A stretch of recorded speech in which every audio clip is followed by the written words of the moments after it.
Yan, okay na siya. Tapos na tayong maligo and ready na lahat. Mike, good na ba? Good?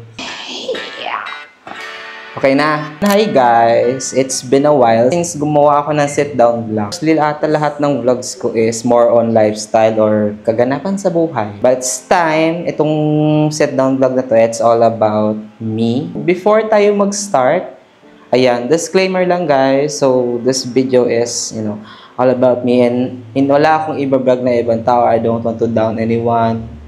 I just want some clarifications lang din. Ever since nung nag-start ako mag-vlog, sa mga hindi nakakilala sa akin at hindi pa nakakakilala ng lubos. Gusto mo yung lubos, no? Ayan. Ako nga pala si Balong and isa ako sa member ng Bakla ng Tower BNT Production. Which is yun yung grupo binuo ni Kuya Lloyd. And nakatira pa kami sa Kiingin. Ayan. Mostly kasi lagi mo kasama yung mga bayut. Ever since naman na mga bata pa kami, and yan. Yung family ko kasi doon din nakatira. Which is yung father ko kasi usually, tatlo lang kami sa iisang bubong. Yun, yung ate ko, si Papa, tsaka ako. Well, alam nyo naman, di ba, syempre, pag tatay mo ang nag-handle sa'yo, tapos niya, may anak kang lalaki. So, medyo parang komplikado, lalo na kapag yung father mo kasi is talaga ang nahagis na niyan talagang life is yung hindi nahagis na ng ibang tao. Sabihin na lang natin na may part sa buhay ko na hindi matanggap ni Papa. Kasi nga, di ba, bakla nga, syempre, alam mo naman yun, hindi na natin para pang i-explain ng mahaba. Unfortunately, hindi ako nandito, bagkus nandito ako. So, medyo mahirap and yun. Hindi ko lang siya matanggap kasi nga, 'di ba? Kung ano yung life ko, hindi ko na kayang baguhin or hindi ko kayang ilihis pa kasi eto na ako. Habang tumatagal kasi parang mas lalong lumalakas yung umiigting yung damdamin mo na kung sino ka at kung ano ka, 'di ba? So, ayun, hindi ako tanggap ni Papa for many times kasi nga, 'di ba? Siguro hindi siya makapaniwala, may anak siyang ganito, ganyan. May anak siyang bading. Hindi naman natin talaga sinasadya, tsaka hindi naman natin hawak ang tadhana natin. So, hindi niya inaasahang magiging ganun ng anak niya. Since si Papa lang kasama kasi nga, yung mother ko kasi, matagal na din kasi siyang namayapa, which is many years na, parang 15 years ago na until ngayon. So, bata pa ako noon, so hindi ko masyadong matandaan na kung ano man yung mga nangyari that time. And also, yung ate ko kasi ngayon, yan, hindi na kami masyadong nag-uusap. Up until now, so, ayun, hindi pa kami nagkakaroon ng communications. Pero, I was hoping one day na baka, yun, magkaroon kami ng gather or di kaya pag-uusap. So, at least, di ba, parang, parang magkaroon pa rin kami ng communication, tsaka magkaroon pa rin yung connection namin dalawa. Time will come naman, and hindi naman dito nagtatapos ang lahat, and darating din naman tayo sa point na magkakaroon tayo ng pagkakataong magkausap at saka magkaroon ng communications with them. Kasi naniniwala naman ako doon na hindi lang doon natatapos ang lahat. Diba nga? Sabi natin kung may magsara ng pintuan, at least may magbubukas na bintana para sa another pagkakataon, another opportunity. Sobrang hirap din naman na hindi kompleto yung pamilya mo na every time na may family gathering or kahit simpleng celebration lang ng Mother's Day or Father's Day, talagang maiisip mo talaga na malulungkot ka eh. Talagang may kurot na maiinggit ka kasi nga, di ba? Siyempre, sila kompleto. Ikaw, nakatingin kasi nila, yung wishing na sana same na lang. Sana parehas kayo ng sitwasyon. Sana ganito din yung nararanasan ko kagaya ng mga taong nakapaligid sa iyo na may kumpleto to. And that was the time. That was the time na ayun, may nakilala akong isang tao na yun, magpapa-feel sa akin or isang pamilya din na nagpa-feel sa akin na hindi ako iba sa kanila, at the same time ipinaranas nila sa akin yung tinatawag na buo o yung pamilyang tinatawag. So, ayun. Nakilala ko to si Mama Osang or si Mother Osang or pinaka-full niya, Rosana. Gusto mo yung pang-artista na pangalan, ano, Rosana. Pero, yan, Mama Osang. That time, nung nagkakilala kami ni Mama Osang, parang accidentally lang na nag-meet or something na nagkita kasi nakilala ko siya, sabi niya, uy, kamukha mo yung anak ko, ganyan-ganyan. Siyempre, ako din naman. Sabi ko, totoo ba? Ganyan. Tapos, up until now na gano'n, so everyday na kami nagkikita. So, siyempre ako parang, I feel like, parang ko siyang nanay. So, parang nanay ko siya na kadugo, parang galing ka sa kanya. Every time na napunta kami, nabisita kami ng bahay nila kasama ibang mga bading o ng bayot.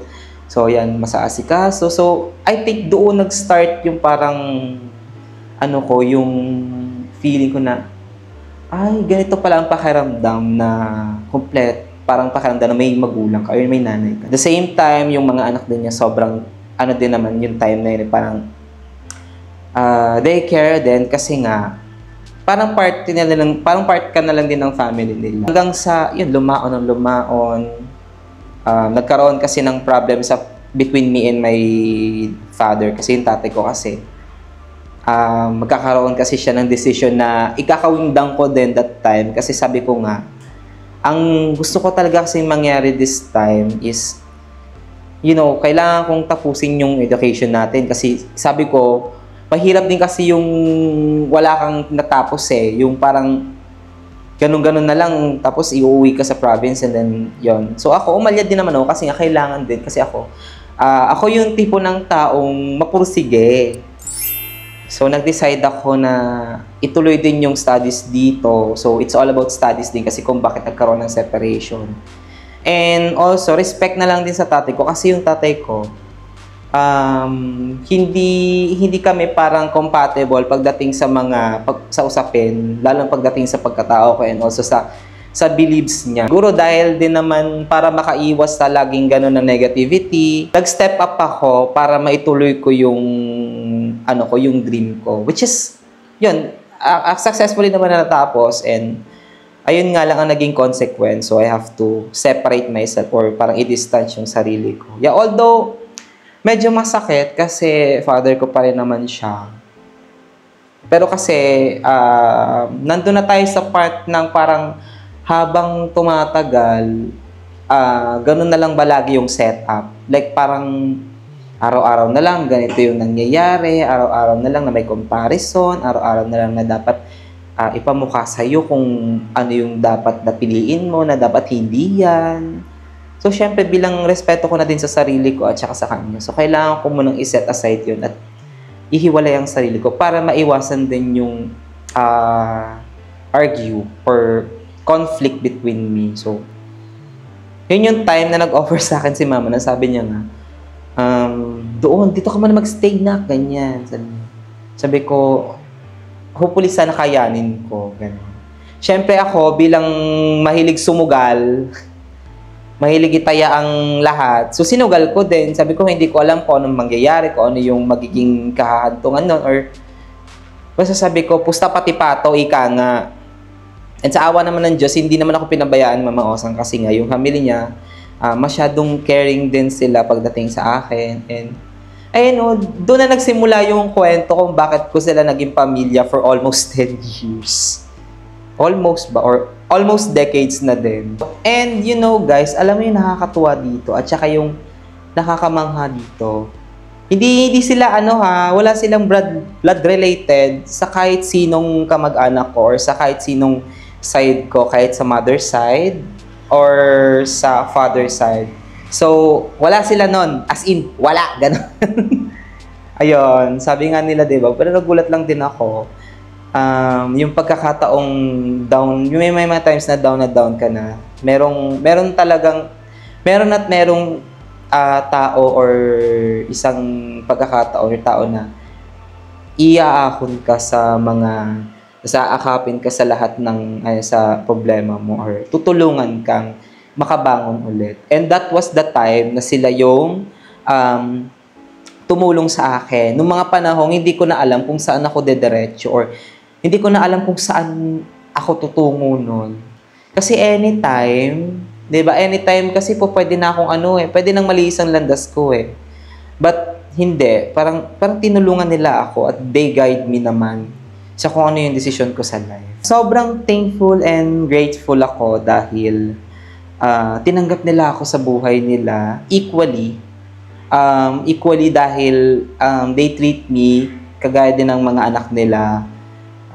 They treat me same sa treatment na kung ano yung tinitreat nila sa mga kamag-anak din nila, yung mga mabubuting relatives nila. You know, hindi nila ako pinagmukhang iba, hindi dahil kinupkop nila ako sa tahanan nila. Pero kasi 'di ba? Usually ganun talaga yung yung tawag na ito.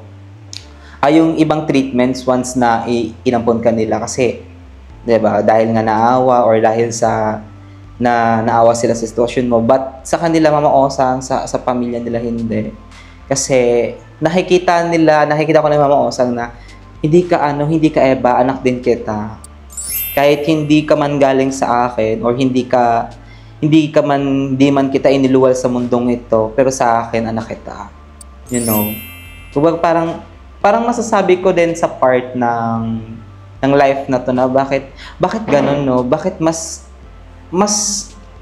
nakikita natin yung totoong tao na tutulong sa atin kaysa doon sa tutulungan tayo ng mga taong talagang related natin, 'di ba? Mas nakita ko 'yun kasi sa lahat ng tulong na ibinigay sa akin, financially, advice or anything na nakakatulong sa akin, binigay nila, guys. They give me strength na tumayo sa sariling paa at bumuo ng desisyon din na sila din si Mama Osang din ang nag-build nun for me.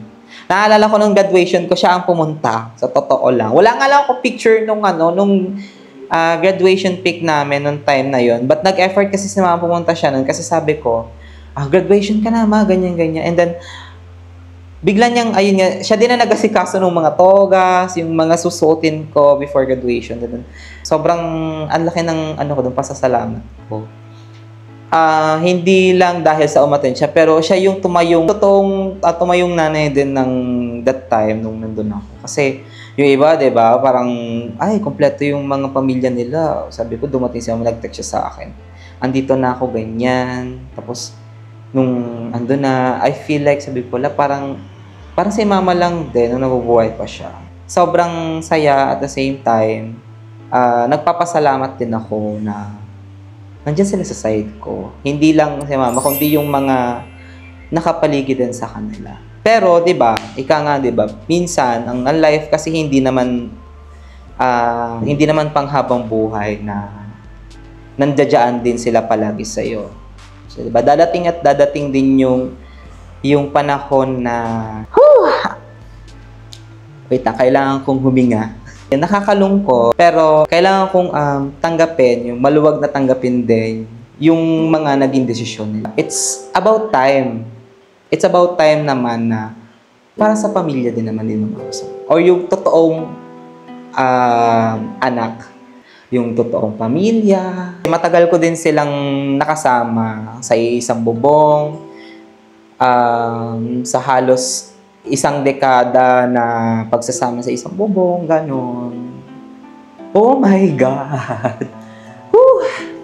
I don't want to be so dramatic, guys. Ayoko lang naman na i-share sa inyo yung magiging sobrang drama. Baka mamaya, OA na, diba? Yan. Pero, ayun nga, ika nga nila, diba? Kasi, diba, blood is thicker than water. And I believe in that. So, this time, it's about time na parang sarili ko naman, diba? Kailangan ko muna din isipin yung sarili ko. And, kailangan ko ding isipin sa sarili ko na dapat sila naman din ang nakasama. I think matagal na naman na din ang ginugol nila para sa akin na pala mabigyan nila ako ng tamang kalinga at saka tamang, pag-aalaga ng isang totoong pamilya. Medyo mahirap, pero, kailangan din natin i-accept. As in, accept na maluwag sa kalooban natin. Kasi, hindi naman na tayo pabata at the same time, meron na naman na tayong responsibilidad na kailangan din namang i-focus or kailangan din nating harapin. And I know, ayan, it's about time naman na, it's about time para i-focus yung sarili natin. And this is also a eye-opener. Hindi lang para sa akin. It's for everyone din na magkaroon ng reconcile sa family, sa mga bawat family ninyo, or sa family ko din. Magkaroon din ako ng reconciliation. So may reconciliation sa family. Yun, na baka it's about time na parang kailangan ko ibuuin yung connections between my family.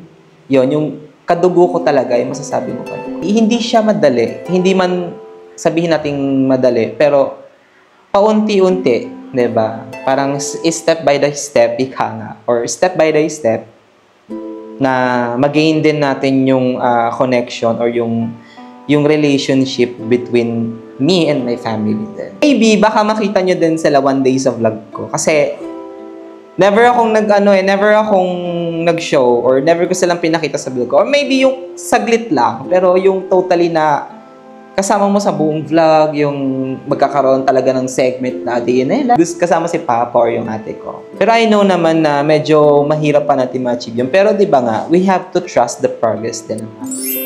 So i-trust natin yung progress, kahit na sabihin nating mabagal, pero di ba may step by step naman tayong tinatawag. And yan, maybe soon, yan. Pero, syempre, hindi ko na naman aalis sa puso ko yung pagiging thankful ko sa kung sino yung nagbigay sa akin ng kumupkop or nagbigay sa akin ng dahilan para magpatuloy din sa life at para idiretso kung ano yung mga desisyon na dapat gawin at dapat sundin. Si Mama Osang. Ayan. I'm so thankful. Ayan. Ma, thank you so much. I know it's hard. But, I have to accept it. Maluwag na tatanggapin kasi, di ba? Malaki na yung anak mo. Tinuruan mo naman na ako tumayo sa sarili ko pa at tinuruan mo ako maging matapang. Na dapat hindi ka sumusuko. Every time na, si Mama kasi, pag nagchat-chat ako or nagte-text ako sa kanya, uuwi yan. Magkakaroon kami ng heart-to-heart talks and then, tatanungin niya lang ako na okay ka ba, ganyan-ganyan. Basta isang sabi ko lang. Pero, thank you so much sa family mo, Ma. Sa lahat ng kamag-anak mo din, sa family mo, na nandiyan for me and yan sa'yo din na walang pagdadalawang isip na tinanggap mo ako sa buhay mo bilang isang anak. Hindi mo man ako kadugo, hindi mo man ako iniluwal sa mundong ito, pero tinuring mo akong nakshi. Noong dati nga, diba? Yung alam mo, nami-miss ko yung ganong term kasi never akong narinig sa mama ko yung nak. Kasi nga, usually, ang tawag kasi sa akin ng nanay ko na bata ko, baby, ganyan. Pero yun, first time kung maka-experience nun, sa sobrang tagal din ng pangungulila ko sa isang ina. Sobrang thankful. This is not the end, guys, ha? This is a new beginning. So, ika nga nila, every ending is a new beginning. Diba? Woo! Ayan. So, medyo mahirap, pero tuloy pa rin, di ba nga? Sugal pa rin kasi, di ba, risk taker nga tayo. Dati nga, di ba, nag-risk na nga ako, isinugal ko na nga. So, isugal lang natin ng isugal. So, ayan guys. Ayan. Sana, supportahan niyo pa rin naman ako sa aking new chapter in life. Yan, sana andyan pa rin kayo sa magiging bagong yugto ng ating buhay. Ayan. And kung nakarating ka man dito sa video ito, ayan, comment ninyo, padayo. And yan, don't forget to support me sa lahat ng desisyon sa buhay, sa mga vlogs natin. And also, kailangan mga advice din. Yung kalimutan magbibigay ng mga advice in life. Para sa mga kagaya ko ding nagsisimula na din sa new chapter ng buhay. That's all, guys. And Ayan, I hope na-enjoy nyo itong video na to ng ating sit-down video. And we'll see you next video, guys. Bye-bye!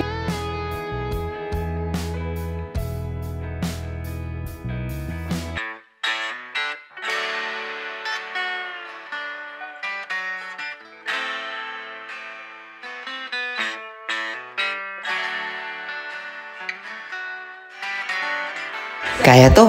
Woo!